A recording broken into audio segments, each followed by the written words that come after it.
Elle croyait collaborer avec un des plus éminents historiens français, un esprit vif et brillant. Quelle ne fut donc pas la surprise de Clémentine en découvrant à travers l'épreuve du quiz la vraie nature du cerveau de Stéphane Bern. Complètement informe et tout mou. Jouons à Bern Tougliala. Je précise que contrairement à vous, moi je n'ai jamais prétendu être historien. Voilà. Contrairement à moi, Oui. vous m'avez souvent entendu dire que j'étais historien.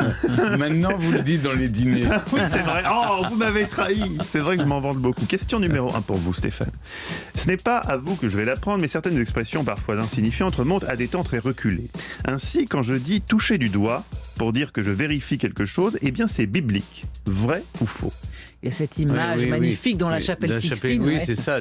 Pour vous dire la vérité, je n'en sais fichtrement rien. Mais vous voyez le doigt dans la chapelle Sixtine et vous vous dites c'est biblique. Et je me dis c'est biblique. Vous avez gagné. Vous avez gagné, mais ce n'a rien à voir avec le plafond de la chapelle Sixtine. Saint Thomas, dans l'évangile de Saint Jean, ne croyait pas à la résurrection de Jésus. Il va dire « Si je ne mets pas mon doigt dans la marque des clous, je ne croirai pas ». 8 jours plus tard, Jésus s'adresse à Thomas et dit « Avance ton doigt, cesse d'être incrédule, sois croyant ». Il a mis son doigt et il a cru. Mettre son doigt et croire, une démarche qui a suscité par la suite beaucoup de vocations. Question numéro 2 pour vous, Clémentine. Aujourd'hui, quand on parle de laïcité, un qualificatif revient souvent, islamo-gauchisme. Par le passé, on parlait aussi de judéo-bolchevisme. Il y a une autre insulte qui a été utilisée au début du siècle, notamment par Clémenceau dans un discours, c'est socialo de bénitier. Vrai ou faux? Oh oui, je crois volontiers parce qu'il a vécu de plein fouet la polémique de la séparation de l'Église et de l'État et le vote de la loi 1905. Et en plus, en effet, il y avait un certain nombre d'hypocrisies. Hein. Quelqu'un comme Jean Jaurès avait des positions tout à fait laïques. Et en fait, on voyait ses filles à l'école catholique, la messe, etc. Donc chacun était obligé de prendre parti et les frontières étaient compliquées entre une appartenance générale au catholicisme à l'époque et puis le nouveau tour que prenait la République laïque. Donc je pense que oui, c'est vrai. Vous avez gagné. Vous avez gagné. C'est un demi-point pour vous car vous avez développé le bon raisonnement. En revanche, l'expression socialo de bénitier est fausse.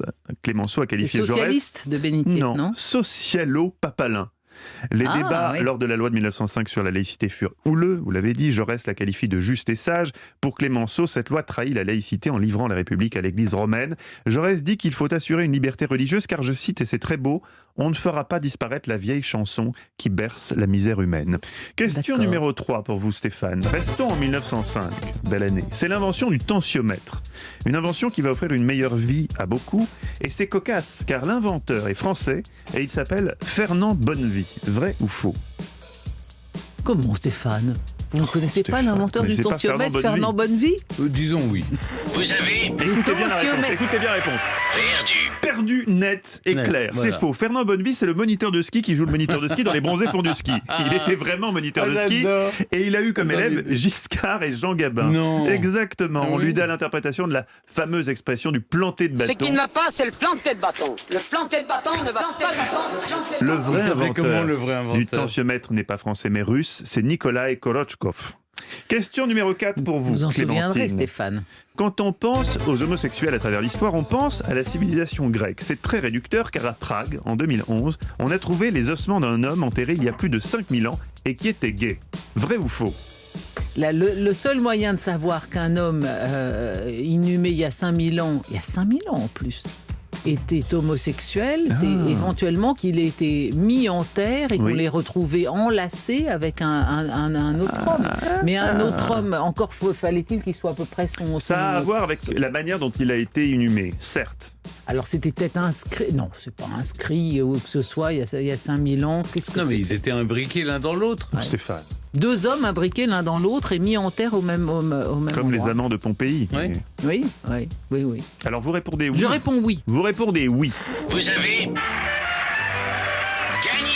Vous avez gagné, parce que c'est un demi-point. C'était pas très précis comme réponse. Vous avez dit n'importe quoi, les gens étaient imbriqués, enfin des choses un peu choquantes. Ça, c'est Stéphane qui l'a dit, c'est pas moi. Mais oui, vous avez acquiescé. C'est vrai. C'est plus ou moins vrai. On a baptisé cette tombe la tombe du troisième sexe. Pourquoi ? Pourquoi est-ce une anecdote ? Toutes les tombes de cette région avaient des règles strictes. Les hommes étaient enterrés sur le côté droit, la tête vers l'est, couverts d'armes et de provisions alimentaires. Les femmes enterrées sur le côté gauche, la tête vers l'ouest et couvertes de bijoux. Les archéologues tchèques ont trouvé la tombe d'un homme enterré comme une femme. C'est la première trace dans l'humanité d'une personne bousculant le genre. C'était il y a 5000 ans. Bon, il a bousculé le genre. Il a bousculé le genre. Mais il n'était pas nécessairement homosexuel. Ça, c'est vraiment vos conclusions hâtives. Ce sont... Vous êtes N'importe quoi, je réclame vous êtes mon demi-point, là. transphobique. Vous êtes transphobique. C'est Mais pas scandaleux. du tout. Mais comment ça ? Mais Vous au contraire. Mais si, mais moi je suis mais c'est tout extrêmement l'inverse. gênée. Mais Hein, c'est n'est-ce pas, précisément Stéphane l'inverse. Mais vous voulez, mais je quitte Stéphane, le studio. écoute, Vous voulez, mais vous n'avez qu'à me remplacer. Moi, ça me met très Alors, mal à l'aise, cette histoire. demi-point, de demi-point, au demi-point. Faut bah, accuser quelqu'un. Oui. Vous accusez Ça quelqu'un tombe de sur moi. transphobique, c'est bon. Oui. De demi-point en demi-point, Je nous suis sommes très, très mal à à l'aise. égalité. Attention, Oui, c'est la ça vaut mieux question pour 5. vous. C'est la question qui va vous départager. Et on va encore parler d'homosexualité.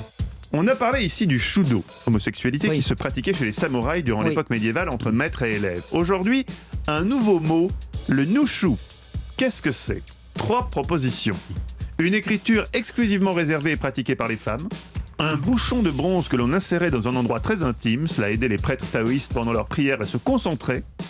Une façon de se saluer qui consistait à pincer le lobe de son interlocuteur, on le pratiquait sous la dynastie Tang. 2.